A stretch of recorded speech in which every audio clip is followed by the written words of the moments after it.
pagi pun. Berikut kami hadirkan update informasi perkiraan cuaca di wilayah perairan Lampung dan Selat Bangka yang berlaku hingga 1 minggu ke depan. Bersama saya Rintiana dari Stama Lampung, mari kita simak informasi selengkapnya. Perakiraan cuaca wilayah perairan Lampung dan Selat Bangka berlaku 13 September hingga 19 September 2022.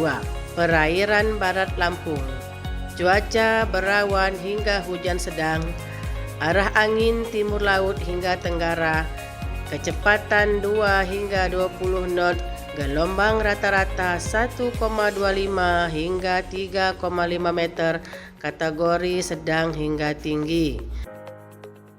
Selat Sunda bagian barat, cuaca berawan hingga hujan sedang, arah timur laut hingga tenggara, kecepatan 2 hingga 20 knot, gelombang rata-rata 0,75 hingga 3,5 meter, kategori rendah hingga tinggi.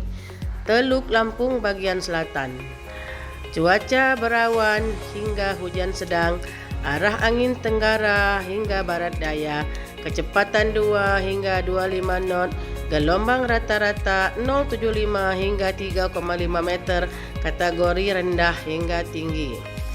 Teluk Lampung bagian utara, cuaca berawan hingga hujan ringan, arah tenggara hingga barat daya, kecepatan 2 hingga 18 knot, gelombang rata-rata 0,5 hingga 2,5 meter, kategori tenang hingga sedang.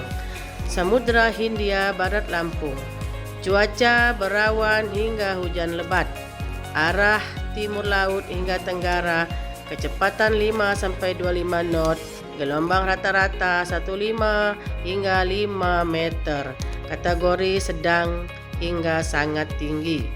Perairan Timur Lampung bagian selatan, cuaca berawan hingga hujan sedang, arah timur laut hingga tenggara, kecepatan 2 hingga 12 knot, gelombang rata-rata 0,2 meter hingga 0,75 meter, kategori tenang hingga rendah. Perairan Timur Lampung bagian utara, cuaca berawan hingga hujan ringan, arah timur laut hingga tenggara, kecepatan 2 hingga 20 knot, gelombang rata-rata 0,2 meter hingga 1 meter, kategori tenang hingga rendah.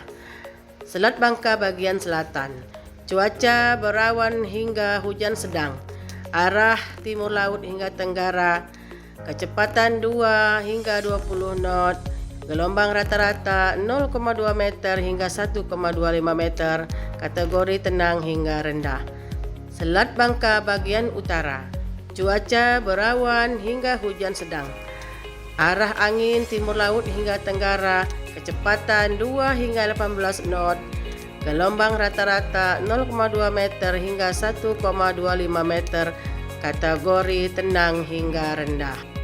Demikianlah informasi yang dapat kami sampaikan. Semoga bermanfaat dan dapat menunjang aktivitas sobat. Nantikan update informasi perakiraan cuaca selanjutnya di program Radar Info. Saya Rintiana undur diri, sampai jumpa.